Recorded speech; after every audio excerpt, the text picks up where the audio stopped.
মাথা ঠিক হয়ে গেলে লেজ ঠিক হয়ে যাবে। আমরা আগামীকালে সারা দেশব্যাপী এই সমস্ত জ্বালানির মূল্য বৃদ্ধি এবং তার কারণে অব্যাহত দ্রব্যমূল্য বৃদ্ধির প্রতিবাদে ইনশাআল্লাহ আমরা কর্মসূচি পালন করব। আশ্চর্য, আমাদের দেশের সংসদীয় পদ্ধতির সরকার প্রতিষ্ঠিত আছে। সংসদ বসবে 7 তারিখ, বাজেট অধিবেশন, তার আগেই সব বাড়ায় নেওয়া হলো। এটা কি? সংসদে আলোচনা করেন, আমরা আলোচনায় অংশ নেই, তারপরে যেটা যৌক্তিক জনগণ দেখবে সেটাই হবে। জনগণ বুঝতে পারবে সংকট কোথায়, বাস্তবতা কি। এটা না করে চালাকি করে মাত্র 4 দিন আগে এই মূল্যগুলো বৃদ্ধি করা হচ্ছে কেন? এই অবস্থায় কি আমরা চুপ থাকবো? খতমে খাজাগান পাঠ করবো না? এই অবস্থায় আমাদেরকে প্রতিবাদ করতে হবে। আমরা আগামীকালে সারা দেশব্যাপী এই সমস্ত জ্বালানির মূল্য বৃদ্ধি এবং তার কারণে অব্যাহত দ্রব্যমূল্য বৃদ্ধির প্রতিবাদে ইনশাআল্লাহ আমরা কর্মসূচি পালন করব। এই কর্মসূচি কোনো দলের নয়, এটি 18 কোটি মানুষের। আমরা দলের জন্য দাবি নিয়ে আসবো না রাস্তায়, আমরা জনগণের জন্য দাবি নিয়ে রাস্তায় আসবো ইনশাআল্লাহ। আজকেও সংসদে ওরিয়েন্টেশন প্রোগ্রাম ছিল। তো সরকারি পক্ষের একজন দায়িত্বশীল ব্যক্তি অনুরোধ করলেন যে আমরা যেন একটু সহনীয় অবস্থায় কর্মসূচি পালন করি। আমাদেরকে যদি আপনারা কর্মসূচি পালনের বাধ্য না করেন, সহনীয় কেন, আমরা কোনো কর্মসূচি পালন করব না। কিন্তু যদি বাধ্য করেন তাহলে সহনীয় বলে আমাদের ডিকশনারিতে কোনো শব্দ নাই। যা প্রয়োজন তা করা হবে ইনশাআল্লাহ। আমরা লড়ে যাব, মানুষের অধিকারের পক্ষে লড়ে যাব। আমরা দমবো না, আমরা থামবো না। কিন্তু আমরা আমাদের যে সমস্ত এলাকা থেকে নির্বাচিত হয়েছি সেই এলাকার জনগণের প্রতিনিধিত্ব করি, তাদের কাছে আমাদের জবাবদিহি আছে। কথা আমাদেরকে বলতে হবে, সংকট নিরসনে আমাদেরকে কাজ করতে হবে। আমরা সহযোগিতা করতে চাই, আমাদেরকে আলোচনার সুযোগ দেওয়া হোক।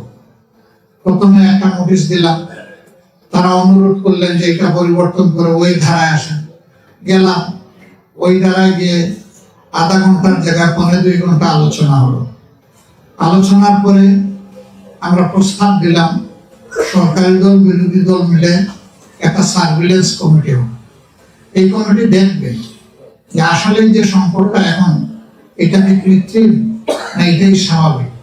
যদি কৃত্রিম হয়ে থাকে তাহলে ওই জায়গাগুলোতে হাত দিতে হবে, আর যদি স্বাভাবিক হয় তাহলে বিকল্প জ্বালানির সন্ধান আমাদেরকে তৈরি করে বেছে নিতে হবে। আলহামদুলিল্লাহ, প্রধানমন্ত্রী পরের দিন এসে বললেন যে আমরা একমত, আমরা আমাদের পক্ষ থেকে 5 জনের নাম প্রস্তাব করছি বলে তিনি 5 জনের নাম প্রস্তাব করলেন। এরপরে আমাদেরকে অনুরোধ জানালেন আমরা যেন 5 জনের নাম প্রস্তাব করি। আমরা সন্ধ্যায় আমাদের পক্ষ থেকে 5 জনের নাম প্রস্তাব করলাম। কমিটি গঠন হলো। একদিন মাঝখানে গেল, দ্বিতীয় দিন থেকেই দেখা গেল যে এই সমস্যা অনেকটাই সমাধান হয়ে গেছে। এখন সরকারি দলের বন্ধুরা বলতে লাগলেন যে জামাত এটা কৃত্রিম ভাবে সংকট তৈরি করেছেন, কেউ কেউ এটা বলতে লাগলেন। তারা গাড়ি মালিকদেরকে, চালকদেরকে সেখানে পাঠিয়ে দিয়েছে, মোটরসাইকেল সেখানে পাঠিয়ে দিয়েছে। কত আনন্দ লাগলো এই কথাটা শুনে। সারা বাংলাদেশে লাখ লাখ গাড়ির মালিক হয়ে গেছি আমরা, আর লক্ষ লক্ষ মিলিয়ন মিলিয়ন মোটরসাইকেলের মালিক হয়ে গেছে। আসলে এগুলা সব ফাও বায়বীয় কথা ছিল। তাইলে কিভাবে মাত্র 2 দিনের মাথায় মানুষের মাঝে একটা প্রশান্তি আসলো? কিভাবে আসলো এটা? মানুষ যখন দেখেছে যে সরকারি দলের পাশাপাশি বিরোধী দল সিরিয়াস এই সমস্যাটা নিয়ে, তখন মানুষের মনে একটা আস্থা এসেছে, চোররা তেল চুরি করতে পারবে না, তেল ডাকাতরা ডাকাতি করতে পারবে না, অবৈধ মজুদদাররা মজুদ করতে পারবে না, যারা প্রাইস ক্যাম্পারিং করে দাম বাড়ায় তারা আর পারবে না।